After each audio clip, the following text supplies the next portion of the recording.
मैं विश्व की सबसे पुरानी भाषा तमिल में बात नहीं कर सकता हूं, इसलिए आप सबसे क्षमा मांगकर मेरी बात की शुरुआत करना चाहता हूं।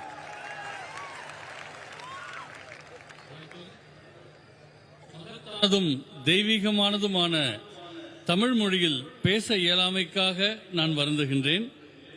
அனைவருக்கும் மனம் நிறைந்த மகா சிவராத்திரி நல்வாழ்த்துக்கள். मैं आदि योगी के चरणों में प्रणाम करता हूं और मैं आज मनपूर्वक सदगुरु के चरणों में भी प्रणाम कर मेरी बात की शुरुआत करता हूं. ஆதியோகியின் திருவடிகளுக்கு என்னுடைய வணக்கங்களை தெரிவித்துக் கொள்கிறேன். சத்குரு அவர்களுடைய திருவடிகளுக்கு என்னுடைய வணக்கங்களை தெரிவித்துக் கொள்கின்றேன். आप सभी को महाशिवरात्रि की बहुत बहुत शुभकामनाएं. மகாசிவராத்திரியில் ஒரு அங்கமாக வருகை தருவதை நான் மிகுந்த மகிழ்ச்சி அடைகின்றேன். मैं अपने आप को बहुत सौभाग्यशाली मानता हूं कि आज सदगुरु के निमंत्रण पर मैं यहां आया. मुझे आदि योगी के दर्शन हुए. महाशिवरात्रि में महादेव की महिमा के महापर्व में शामिल होने का मुझे मौका देने के लिए फिर से एक बार सदगुरु जी का बहुत बहुत धन्यवाद. சத்குரு அவர்களுடைய அழைப்பை ஏற்று ஆதியோகியினுடைய தரிசனத்தை பெறுவதிலேயும் மகாதேவரின் மகத்துவத்தை வெளிப்படுத்தக்கூடிய மகாசிவராத்திரி என்கிற பிரம்மாண்டமான விழாவில் அங்கமாக தேழ்வதையும் பெரும் பேராக கருதுகிறேன். அதற்காக சத்குரு அவர்களுக்கு மிகுந்த நன்றி தெரிவித்துக் கொள்கிறேன். आज पूरे देश में सोमनाथ से केदारनाथ, पशुपतिनाथ से रामेश्वरम और काशी से कोयम्बतूर तक पूरा देश शिवमय हो चुका है. இன்று பாரத தேசம் முழுவதும் சோமநாத்திலிருந்து கேதார்நாத் வரை, பசுபதிநாத்திலிருந்து ராமேஸ்வரம் வரை, காசி முதல் கோயம்புத்தூர் வரை முழு தேசமும் சிவபெருமானுடைய திருவருளில் திளைத்துக் கொண்டிருக்கின்றது. सदगुरु जी आज ही प्रयागराज में महाकुंभ समाप्त हो रहा है और आज यहां कोयम्बतूर में भक्ति का महाकुंभ मेरे सामने मुझे दिखाई पड़ रहा है. இந்த நன்னாள் பிரயாக்ராஜில் மகா கும்பமேளாவின் நிறைவை சுட்டுவது போலவே கோயம்புத்தூரில் பக்தி என்கிற கும்பமேளா இப்பொழுது நடைபெற்றுக் கொண்டிருக்கின்றது. मित्रों, शिवरात्रि सिर्फ एक पर्व नहीं है, आत्म जागृति की रात्रि है.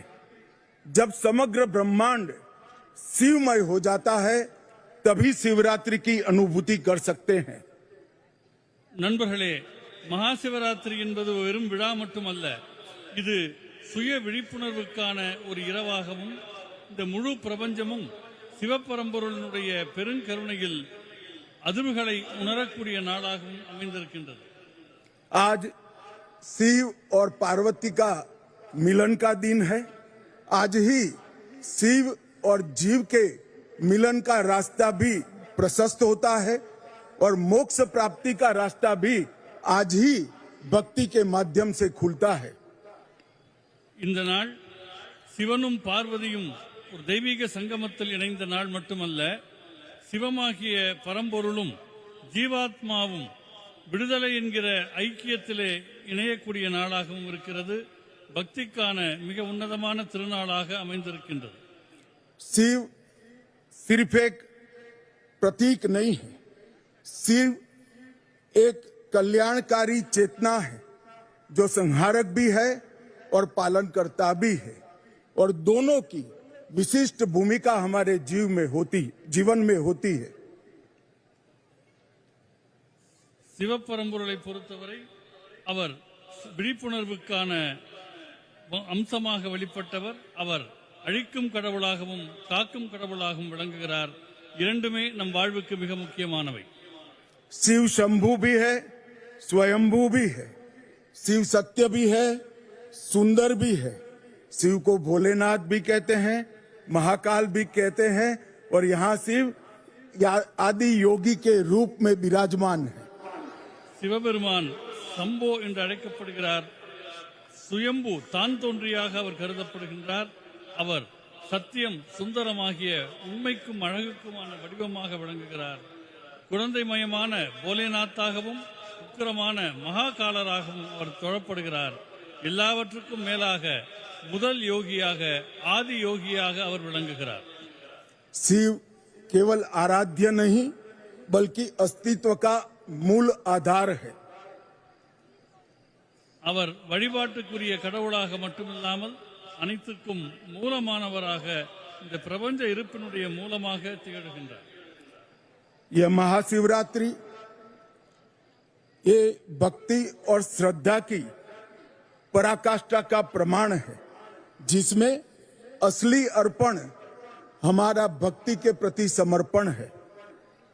மகாசிவராத்திரி என்பது பக்தியினுடைய முழுமையான வெளிப்பாடாகவும் சரணாகதி தத்துவத்தினுடைய வெளிப்பாடாகவும் தன்னையே இறைவனுக்கு அர்ப்பணிக்கக்கூடிய தன்மையினுடைய கொண்டாட்டமாகவும் திகழ்கின்றது. मैं सदगुरु जी के लिए भी कुछ कहना चाहता हूं. सदगुरु जी, आपने ये जो स्थान बनाया है जहां हम सब आज बैठे हैं, वो केवल एक तीर्थ स्थल नहीं है, बल्कि योग, साधना, भक्ति, आत्मज्ञान और मुक्ति का केंद्र बनकर आज पूरे विश्व में उभरा है. சத்குரு அவர்களை பற்றி நான் உங்களுக்கு சொல்ல வேண்டும். சத்குரு அவர்கள் உருவாக்கி இருக்கிற இடம் வெறும் பக்திக்கான இடமாக மட்டுமில்லாமல் இது ஒரு புனித இடமாக யோகம், ஆத்ம சாதனை, பக்தி, தன்னை உணர்தல் ஆகியவற்றுக்கான கேந்திரமாக சத்குரு அவர்கள் இதனை உருவாக்கி இருக்கின்றார்கள். या ईसा योग केंद्र ने योग और ध्यान के माध्यम से करोड़ों करोड़ों लोगों के जीवन में सकारात्मक सोच और सकारात्मक दिशा का उद्भव करने का काम किया है. ஈஷா யோக மையம் பல லட்சக்கணக்கானவர்களுடைய உயிர்களை யோக மார்க்கத்தின் மூலமாகவும் தியானத்தின் மூலமாகவும் நெறிப்படுத்தி சரியான சிந்தனையை விதைத்து சரியான பாதையில் அவர்கள் செல்ல உலகெங்கும் வழிகாட்டிக் கொண்டிருக்கின்றது. आदि योगी की ये 112 फीट ऊंची भव्य प्रतिमा हमें अपनी आध्यात्मिक यात्रा के 112 मार्गों की अनुभूति और परिचय दोनों कराती है. 112 அடி உயரத்தில் நிற்கக்கூடிய ஆதியோகியின் திருவுருவமானது விடுதலைக்கும் ஆன்ம விடுதலைக்குமான 112 பாதைகளை நினைவூட்டுவதோடு சிவபெருமாள் அடைந்த அந்த தன்மையை அடைவதுதான் ஒவ்வொரு மனிதருக்கும் இருக்கிற லட்சியம் என்பதை உணர்த்துகின்றது. और हमें यहाँ आकर ही मालूम पड़ता है कि जीवन का अंतिम लक्ष्य शिवत्व की प्राप्ति करना है. வாழ்க்கையினுடைய மிக முக்கியமான நோக்கம் சிவத்தன்மையை அடைவது என்பது இந்த இடத்திற்கு வருகை புரிகிற போது நமக்கெல்லாம் நன்றாக புரிகின்றது. ईसा योग आज ईश्वर से युवाओं को विशेषकर ईश्वर से जोड़ने का माध्यम बन गया है. ஈஷா யோக மையத்தின் மூலமாக இளைஞர்கள் ஆன்மீகத்துக்கும் நல்ல நெறிக்குமாக தங்களை இணைத்துக் கொள்வதற்கு வாய்ப்பு மலர்ந்திருக்கின்றது.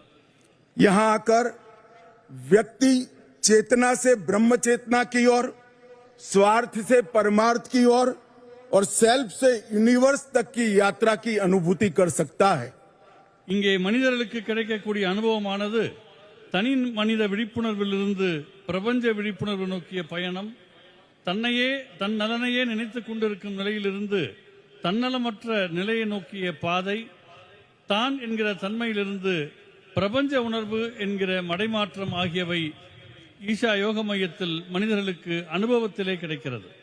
सदगुरु जी, आपने न केवल युवाओं को धर्म के साथ जोड़ने का काम किया है, युवाओं के सामने धर्म की बुद्धिगम्य व्याख्या को भी रखा है.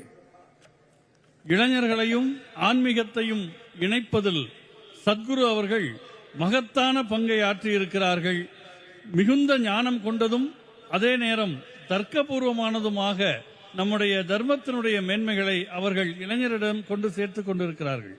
मित्रों, आपने अंग्रेजी में एक कहावत जरूर सुनी होगी, a mystic man on A mission. हमारे सदगुरु जी के लिए शायद ये शब्द बना है, एक कहावत बनी है। நண்பர்களே, நம்முடைய சத்குரு அவர்களை நான் உங்களுக்கு வர்ணிக்க வேண்டுமென்றால் எனக்கு ஒரு வாசகம் தோன்றுகிறது. ஒரு லட்சியத்தோடு இயங்கிக் கொண்டிருக்கிற ஒரு ஞானி என்ற சொற்களை கொண்டு சத்குரு அவர்களை நான் வர்ணிக்க விரும்புகின்றேன். सदगुरु जग्गी वासुदेव आज पूरी दुनिया भर को जीने का रास्ता सिखा रहे हैं। சத்குரு ஜகி வாசுதேவ் அவர்கள் உலகம் முழுமைக்கும் உண்மையாக வாழக்கூடிய கலையினை போதித்துக் கொண்டிருக்கின்றார்கள்.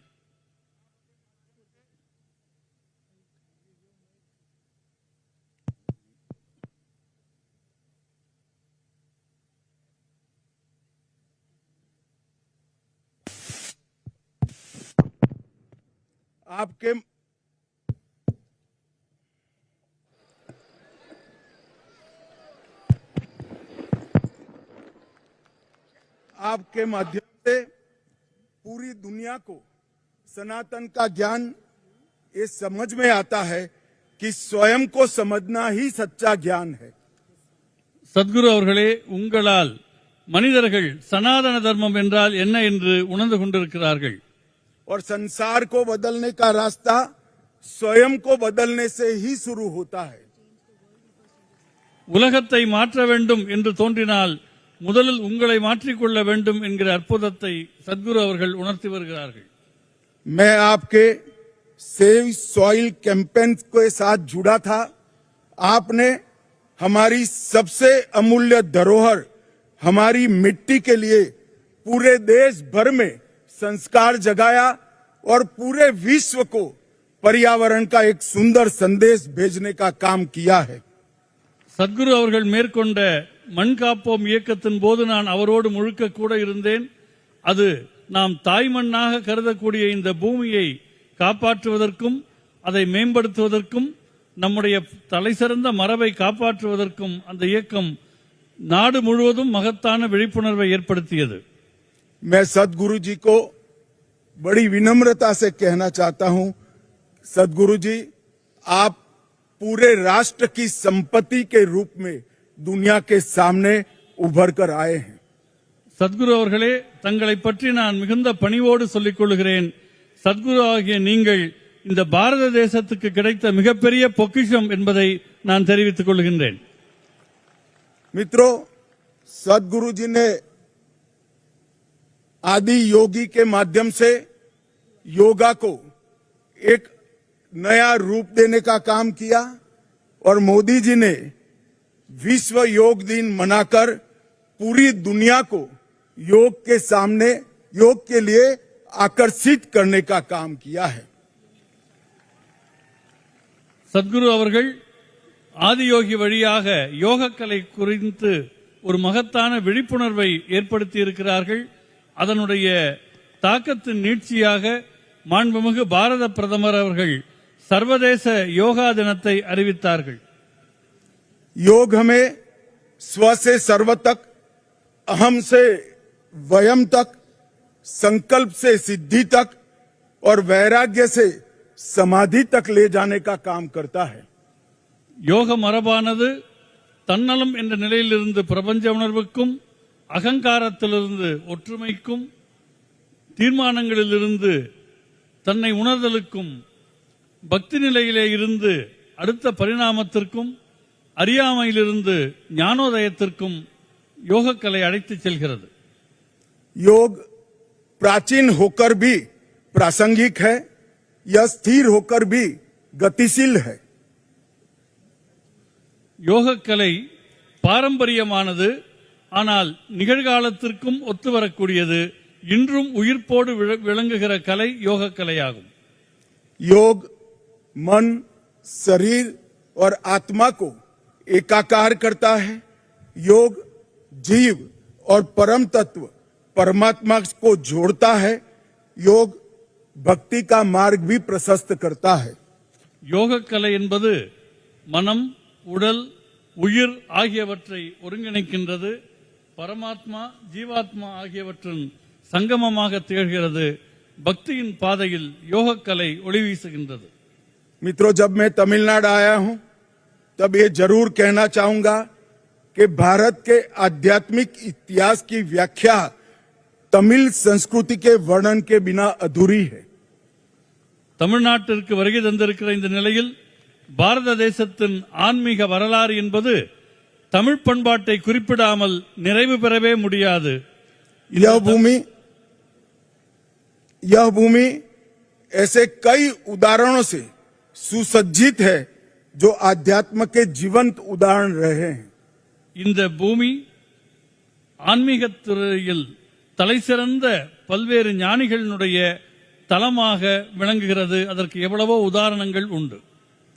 महर्षि तिरुमूलर ने शिव भक्ति का प्रचार किया, कठोर तपस्या से तिरुमंत्रम की रचना की, जिससे हमारे धर्म के लगभग 3000 भजन संकलित किए गए हैं।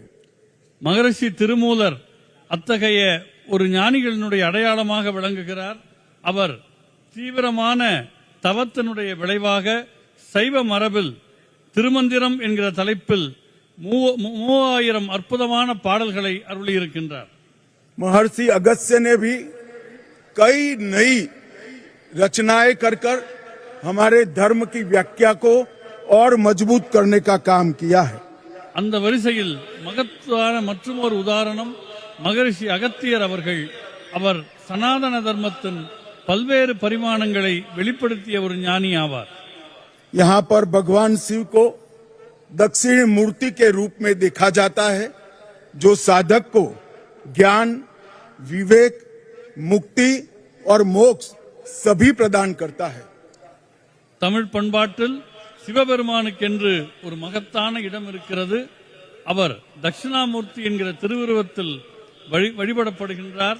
அந்த தட்சிணாமூர்த்தி தன்னை வழிபடுபவர்களுக்கு ஞானம், சமநிலை, விடுதலை, முக்தி ஆகியவற்றை அருளுகிற கடவுளாக விளங்குகிறார்.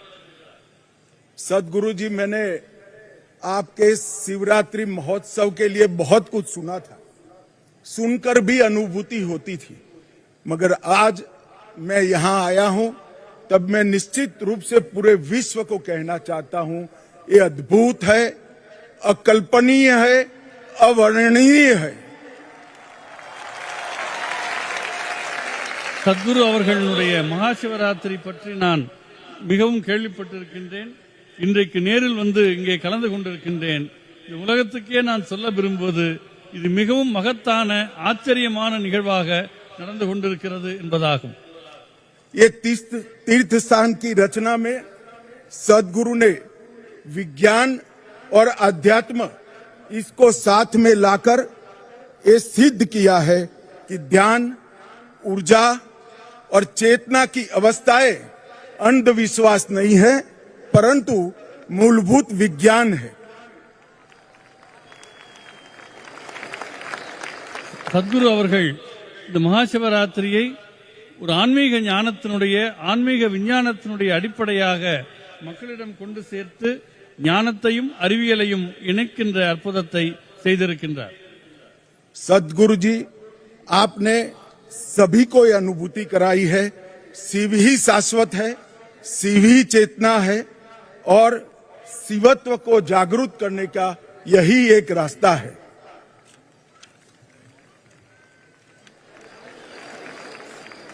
நம்முடைய உள்நிலையில் விழிப்புணர்வு பெற வேண்டும் என்றால், சிவத்தை தனக்குள்ளே உணர வேண்டும் என்றால், அதற்கு மிக உன்னதமான வழியாக இந்த வழிபாடு திகழ்கின்றது.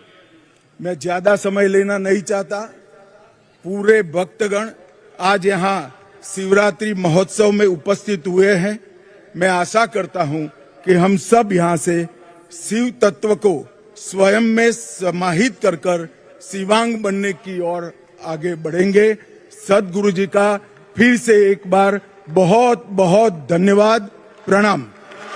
நான் அதிக நேரம் எடுத்துக்கொள்ள விரும்பவில்லை. அனைவரும் சிவராத்திரியை கொண்டாடி மகிழுங்கள். மிகுந்த மகிழ்ச்சியை தெரிவித்துக் கொண்டு என் நன்றியை தெரிவித்துக் கொள்கின்றேன். தனிமனித விழிப்புணர்வுக்கு சிவ வழிபாடு எவ்வளவு முக்கியம் என்பதை உணர்த்தும் சிவராத்திரி நாளில் உங்களுக்கு என் வாழ்த்துக்களை தெரிவித்துக் கொள்கிறேன்.